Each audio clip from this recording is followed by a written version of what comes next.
Here's another piece of my life that involves a person that in the other room is my 93-year-old mother-in-law.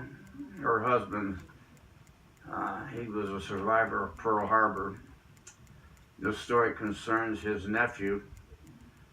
Back when he was alive, that every time there was a Padre game, he'd come by and take his Uncle Chick to the Padre games. He's a real great guy. And this is a little piece of my life that happened. I'm going to read it because it has numbers and things that I have to keep track of.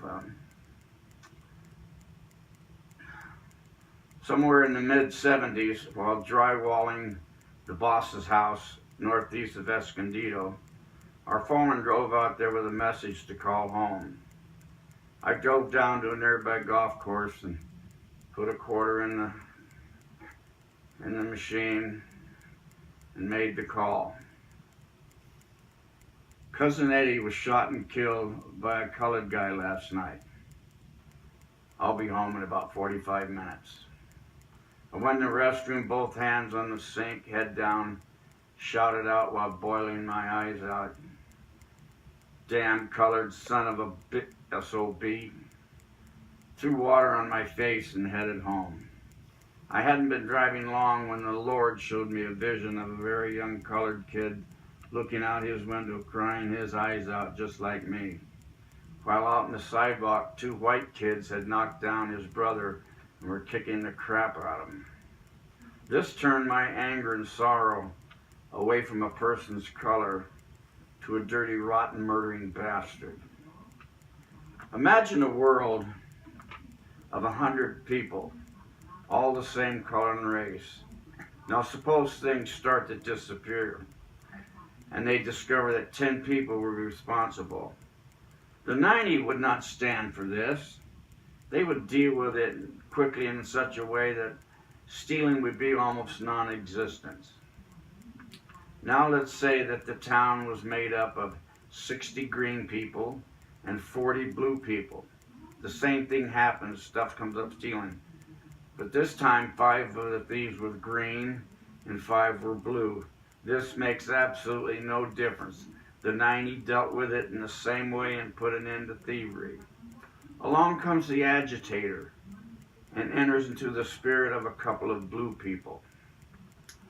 And they approach the 55 good green and the 33 good blue citizens and start accusing the green people of being unfair to the blue people because of their skin color, and there are more of them treating the poor 5 blues unfairly.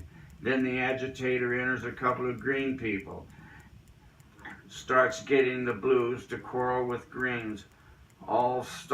This starts all kinds of issues that draws the green and blues attention away from dealing with stealing. Soon thievery soars, tensions grows between the different colors that never even entered their minds in the past, before the agitator came along. Now you can see where this is going. If you take race out of the equation of any problem, the real culprit will rise to the top, so both sides can work out a solution peacefully. Look around and push away what the agitator is showing you. Search for the root cause and name them, then check out your list. Uncontrolled anger, disrespect of authority, lack of true information, just don't give a damn, and on the list goes.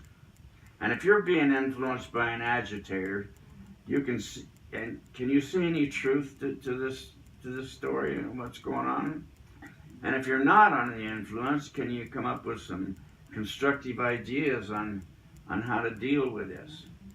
The agitator entered me, and murder became anger at a race, but soon went away when I was able to see the senseless taking of a life over a stupid stolen car on account of the vision that the Lord gave me driving home. A year later, the killer was picked up for personation on the East Coast, brought to the West Coast, charged for murder of a night watchman who was 1 hour away from retiring. He was found guilty and sentenced to 12 years.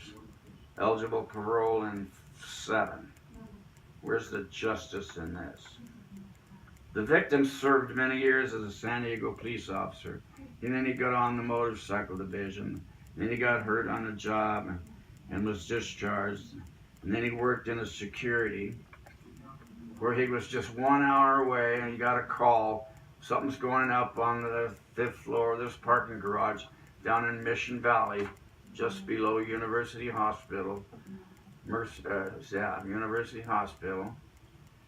I think what we used to call it was, anyway. And he died in the helicopter flight up there.